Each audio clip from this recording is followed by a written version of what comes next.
But what most Liberal Party members seem to be oblivious to is that theirs is a party in crisis. Most party hacks have had their head firmly buried in the sand, still insisting that playing it safe and bland is the path to victory, when Western Australia's state election proved it's really the road to extinction.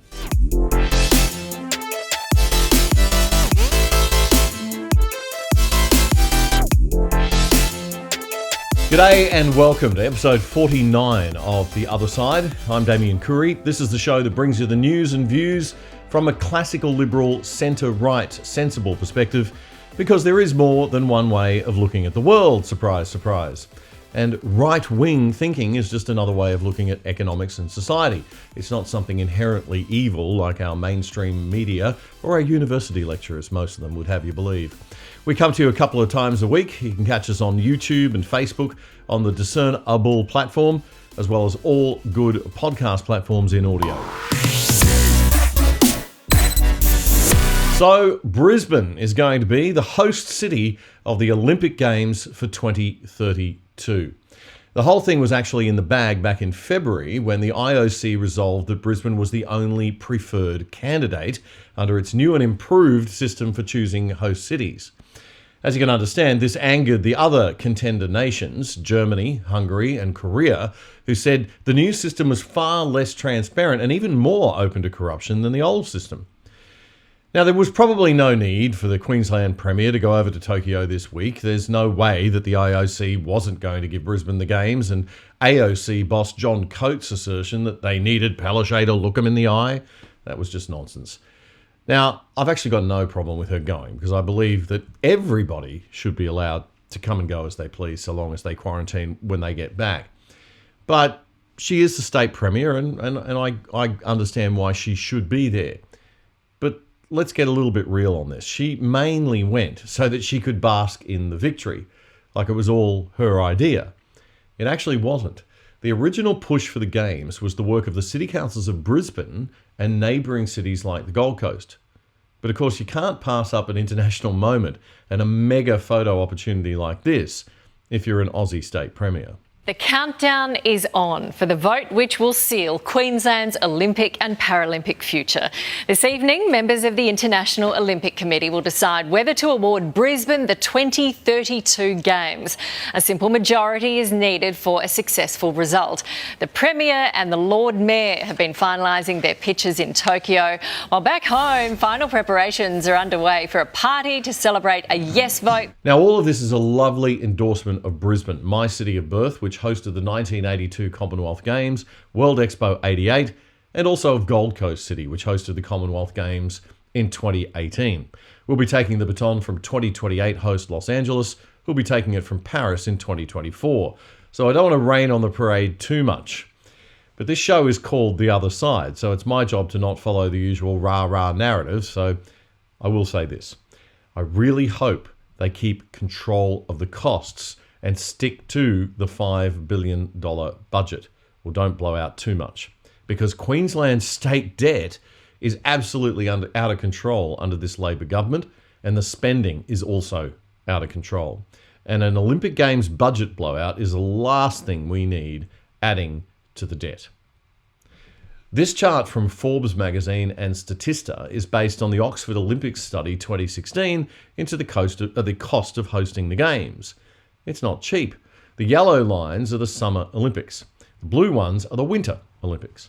And they're listed there in chronological order with the most recent games at the top. The red dots on the right represent the scale of the cost blowout.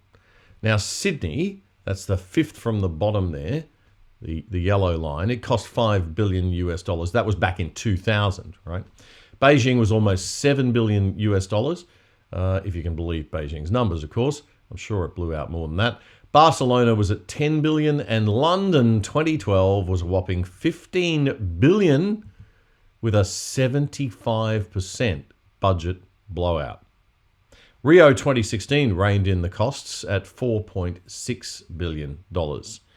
Now, my guesstimate is 2032 is going to cost the state and the country at least $12 billion US. And that's about 15 billion Australian dollars. Just to put that into perspective, Sydney's new Northern Beaches Hospital cost about $2 billion to build. So that's 7 hospitals. It's little wonder that not too many cities bid for the Games anymore. This chart from gamesbids.com shows the steady decline of bidders from 10 back in 2004 to just 4 in 2024. And many withdraw, as the red part shows. It's times like these you want someone more like Donald Trump and a lot less like big spending Anastasia making the deals. A tough negotiator would walk in and say, "Okay, we're talking a significantly bigger slice of the $3 billion global TV rights, IOC, and we're going to set a new precedent for all future Olympic cities to follow." Anyway, congratulations to Brisbane. The Games do bring a degree of indirect economic value, especially for an emerging world city like Brisbane, by putting it firmly on the global awareness map. Completely fed up with the not very classically liberal, conservative or libertarian stance of the Liberal Party of Australia, one prominent Liberal Party strategist and a long-time senior member, as well as numerous disgruntled other members, are packing up altogether and walking away. They're heading for the other Liberal Party they believe sticks far more closely to classical liberal values, the Liberal Democratic Party, or LDP. Now, the LDP is a small party, but it's starting to be seen by many as a good structure on which to build a new non-left Australian political force. It's more a libertarian than a conservative party, promoting small government, individual freedoms, civil liberties, human rights, free markets, and all that good classical liberal stuff we know and love so well on this show. You can catch interviews with Liberal Democrat member of the Victorian State Parliament, David Limbrick, on our Discernible platform with Matt Wong, if you'd like to get a sense of the character and substance of the kinds of people involved in the party. In my view, Australia needs a party on the right that will do for the Liberal Party what the Greens do for Labor. Keep them focused on their core values and put their feet to the fire when they stray.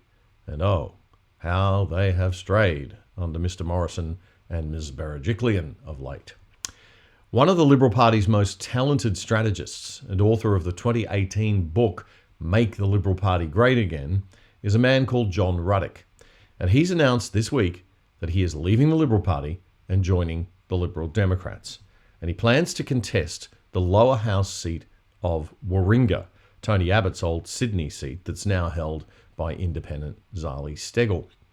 Here's how John Ruddick explained his decision to Sky News Outsiders program this week.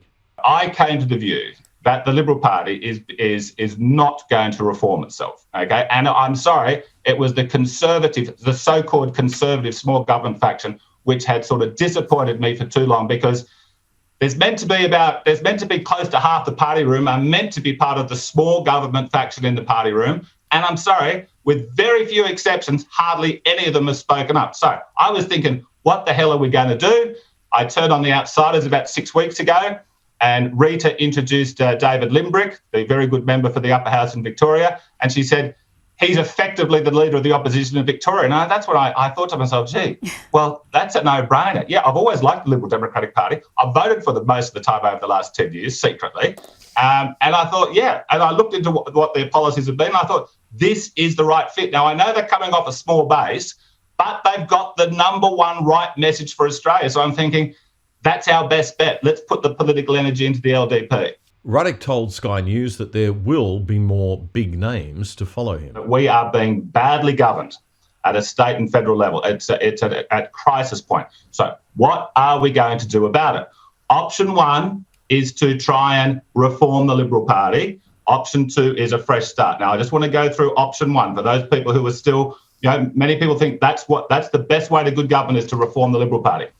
Over the last 1.5 parliamentary terms, I'm going to read you out a list of some of the small government conservatives that one way or another have exited the federal parliamentary party room. So we've got Kevin Andrews, Erica Betts, Corey Bernardi, Craig Kelly, Senator Ian McDonald, George Christensen, Tony Abbott, Bronwyn Bishop, Nicole Flint, And on top of that, we've got Jim Mullen, who's been told by the factions he's not allowed to recontest again. Amanda Stoker, the great Amanda Stoker, has been demoted on her ticket. And John Anderson recently got rejected by the Nationals for a former young Liberal president. So there is a trend going on, fellow Conservatives, and that trend is against us in the Liberal Party. Because all these good Conservatives I just mentioned, all these small government people, they are being replaced by lefties. We had the magnificent duo of Costello and Howard a few years ago, for 12 years. John Howard in Bennelong has been replaced by the former tennis player. Okay, I'm sorry, he's been there for 12 years. He's made no impact. Peter Costello's seat, the seat of Higgins, is now Katie Allen is now the member for that seat. Now, Katie Allen does come across as very articulate and very accomplished, but I'm sorry, I've seen her enough time on Sky News. She's pretty left-wing. Okay, so in these two great seats, it's going downhill. So I'm saying we don't have time to try and turn the ship around called the Liberal Party, because we've got COVID mania out of control, we've got debt out of control, and we've got global warming. We're having a very disproportionate response to that. So I'm thinking, look, the Liberal Democrats, a truly small government party.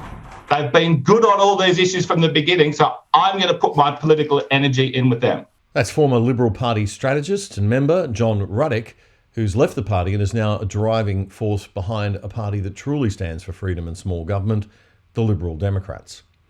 Now, I believe they've got a good chance of picking up a considerable slice of those on the right who are economic conservatives, not social conservatives.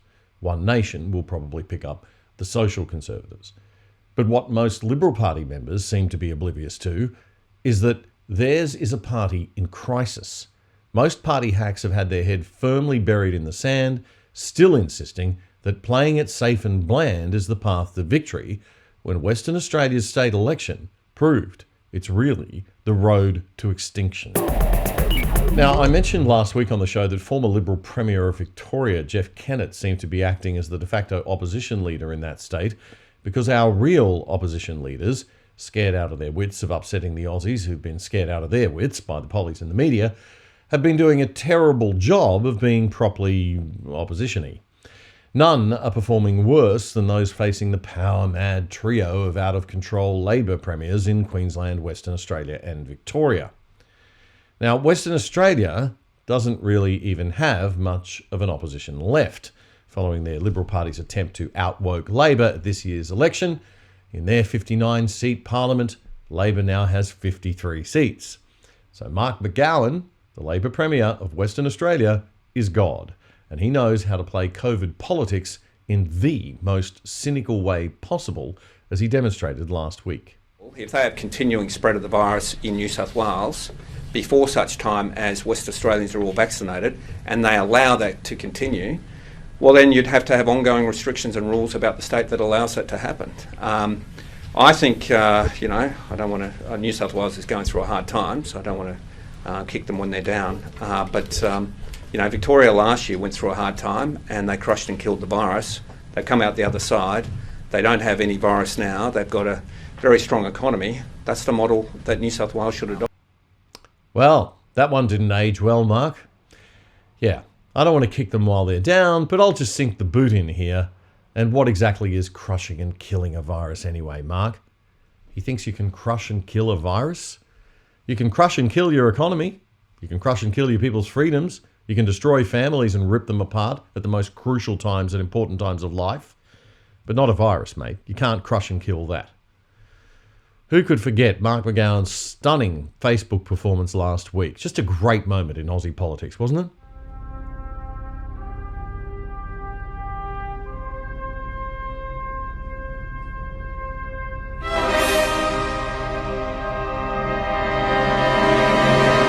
Okay, so that's West Australian Labor Premier and now Supreme Leader with 53 out of 59 seats in that state's parliament, Mark McGowan, thanks to the Liberal Party's brilliant strategy of running a woke child against him instead of an actual classical Liberal grown-up. Meanwhile, over in Victoria, where there's still a bit of an opposition, we have the ever-quiet Michael O'Brien as the Liberal leader. The last time we really heard much of a peep out of Michael O'Brien was back in March when he fought off a leadership spill within the Liberal Party. Now that should have been a warning to him to maybe, get your finger out, start hassling dictator Dan a bit more. But no, he chose the current failing Liberal Party play it safe and bland policy. And now, according to a poll by Melbourne's Herald Sun newspaper, another leadership spill is inevitable before the upcoming election. Because more than 1 million Victorians don't know who Michael O'Brien is. 1/5 of voters have not heard of state opposition leader Michael O'Brien. Haven't heard of him. And the vast majority say they would prefer to see his predecessor Matthew Guy back in the job, wrote the newspaper. 63% of those surveyed said they'd rather see the former party leader, that's Matthew Guy, back in the role, while O'Brien could only muster 37% support. Now, another good contender would be Brad Batten, in my view. You can check out Matt Wong's long-form interviews with him on our Discernible platform. He seems like a very, very smart guy. I'm talking about Brad Batten, not Matt. I mean, we all know Matt's smart and good-looking and talented and young and whatever. Anyway, I think the Victorian Coalition are realising that if they go to the 2022 election against Dan, with a man who couldn't even land a punch on the government while Dan was off on sick leave for months, then they're definitely going to lose. No offence to Michael, who's a good and lovely bloke, but politics is about winning, and tough decisions sometimes have to be made. Speaking of really nice blokes who aren't yet cutting it in the opposition leader role, Queensland has the almost invisible David Crisafulli. Now, if you've never heard of him, you're not alone. Our exclusive poll that we did last month showed that Crisafulli is far less recognised than most. Okay, he's a bit newer in the job than his Victorian counterpart, but we're coming up to 9 months that David's been Queensland opposition leader. The pregnancy is over, mate. Let's see the baby. All eyes on the Queensland National Party, Queensland Liberal National Party, I should say, state convention, which is happening this weekend. In June, the Other Side commissioned an independent global polling firm to survey 500 random Queenslanders to test out whether the LNP actually had much cut-through with this play-it-safe strategy that they've been continuing to use, even though it failed at the last state election and enormously in WA. We first did what they called an unprompted awareness question. We just asked people to name any Liberal National Party state politician, past or present, that they could think of. And this was the result. The one name people know best is pretty clear. And just like Jeff Kennett, former Queensland Premier Campbell Newman has been a far louder opposition voice than the LNP leadership lately. Deb Frecklington, the second biggest name you can see there, was the LNP leader who lost the October state election. She handed power for 4 long years to Queen Anastasia, hooray. And David Crisafulli was her replacement. It's pretty funny too, as you can see there, that the 4th most recalled name of a state Liberal politician in Queensland was Scott Morrison. That says a lot for our political and civics education in our schools, doesn't it? So that was the unprompted recall numbers. Then we put some politicians' names in front of the research participants. We prompted them and we said, out of these names, who do you recognise? Not surprisingly, Premier Palaszczuk had the highest recognition rate, but on the Liberal side, it was Newman and Frecklington that people recognised most, with almost half of those polled not recognising Crisafulli's name even when it was mentioned to them. Okay, now you can excuse the lack of awareness a bit because he's kind of still new in the job, but he better get his act together pretty quick. You can't escape the next question, which is the favourability rating. Of the 500 Queenslanders we polled, 62% had a favourable view of Palaszczuk. She's still got that 2/3 that like the shut it down mentality, although I think that may have slid a little bit in the last month. All the current opposition could muster was Frecklington at 24%. This is an appalling state of affairs. Queensland doesn't have a Matthew Guy or a Brad Batten in the wings like Victoria does. Former Premier Campbell Newman sits on 30% approval, despite a 6-year relentless campaign by Labor to villainise him and capitalise on his cuts to the public service when he was Premier, which were needed, I might add. Labor bloated the public service back out again, and the state's now got the worst debt, or one of the worst debts of any state in Australia, well on its way to $150 billion. Imagine what Campbell Newman's rating would look like if Labor hadn't run such a prolonged smear campaign against him, and if the LNP hadn't bought into the narrative like a pack of dopes. Even Lawrence Springborg, the former party leader who's likely to be voted in as the new state party president this weekend, has higher favourability than anyone who's currently on the Queensland opposition front benches. So in that state, now the Olympic state, it's time for a clean sweep. Too many seat warmers taking a paycheck and playing it safe. We saw how that worked at the last elections in Queensland and WA. But maybe John Ruddick is right. Maybe the party in crisis that thinks it isn't in crisis needs a good hard shock from the outside of its organisation. Because the groupthink and denial inside the organisation and the career pollies who put themselves before party and country, they need to be taught a lesson. If you're looking at politics as a job, get out. It's not a career. It's a service to our nation. And only the very best and very brightest and most ethical should be in power. Well, England and Scotland have had their Freedom Day Monday, and COVID restrictions will be no more. No mask wearing enforced, no social distancing enforced, but they are still strongly recommended by the government. This is what it means to treat your citizens like adults rather than kindergarten children. The UK is currently having about 40 to 45,000 new positive test results reported per day. That's what in Australia we would call new cases, and we'd freak out about if we had more than, 50. 40 to 45,000. Now, around 700 of those, 1 in 60, that's all, is being admitted to hospital. The average rate of death, and I like the way they use this phrase in the UK, they say deaths within 28 days of a positive COVID test. They don't say deaths from or with COVID. So it's a little bit more accurate, okay? They're having an average of 37 deaths per day. So the death rate out of new cases is down to around 1 in 1,200 of those who test positive. In the February peak, it was about 1 in 50 who died from the Alpha strain. So it does seem that Delta, while highly infectious, as the Australian media and governments keep telling us over and over in their endless fear-mongering, it is far less deadly than Alpha. 1/3 of young people in the UK haven't had one vaccine yet. So experts are expecting a rapid spread of COVID through the younger population. But despite this, the UK government, the Chief Scientific Officer, the Chief Medical Officer, and the SAGE Group, the Scientific Advisory Group for Emergencies, are all saying that this is the right thing to do at this point in time. Relax, open up, let it go. Meanwhile, in the United States, the Wall Street Journal reported just a few days ago that the latest data shows conclusively that Delta is far less deadly.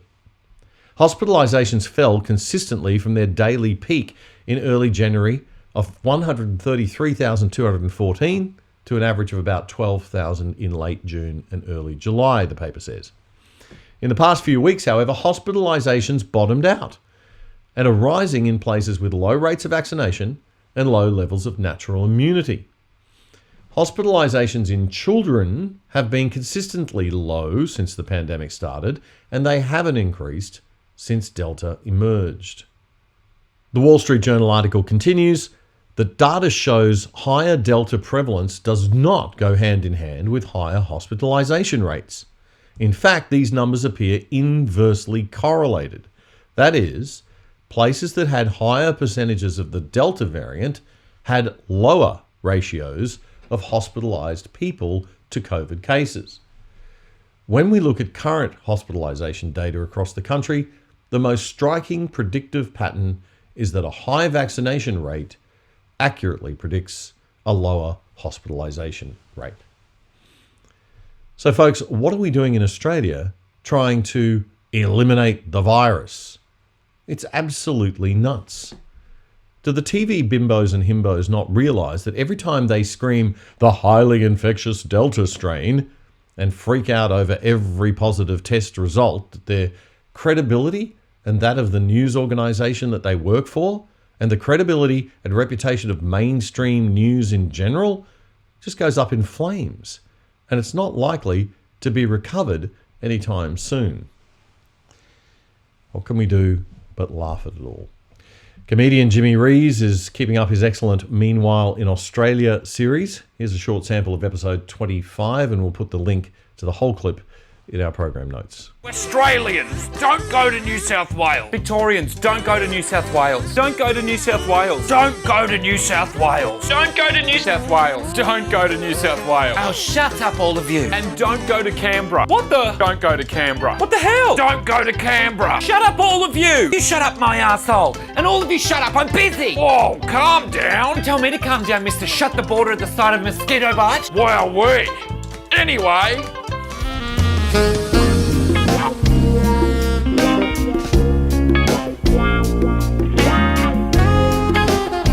What the hell was that? Just when I thought he couldn't get any more embarrassing. Yes, we won the Origin. Cop that, New South Wales. Are you that stupid you don't understand the best of three concept?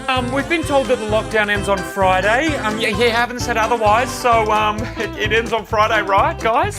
Fat chance of that happening. Victoria, don't talk to my resident. What? You heard me. That goes for you too, Queensland. Psst. People of New South Wales. Extended lockdown. Who said that? What are you doing, Victoria? Nothing. Oh, what's happening? Just stay bloody home for the moment, okay? All right? Triple figures. That's the hilarious Jimmy Rees. Make sure you check him out. You've got the link in the program notes. And that's all we've got time for today, folks. Please do like, subscribe, and share the show. Remember to send us an email at theothersideost@gmail.com. That's theothersideost, all one word, @gmail.com. Asking to be added to our VIP WhatsApp group. Drop me that email. I'll then email you back the link that'll let you opt in to join our VIP WhatsApp group. It's not a chat group. It's just a one-way broadcast group. We just send out the link to each episode for you every week so you don't miss anything. So you won't be bombarded with conversations and messages and things like that. It's just a couple of alerts each week. Also, do subscribe to Discernable, which is our platform, at discernible.io. That will enable you to catch all of the other great content that we have, or just search it up. The People's Project is a fantastic show presented by the one and only Matthew Wong.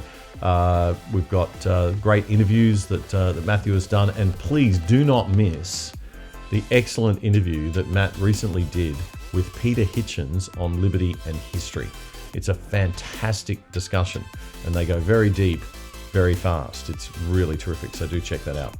All right, stay safe, but more importantly, stay free.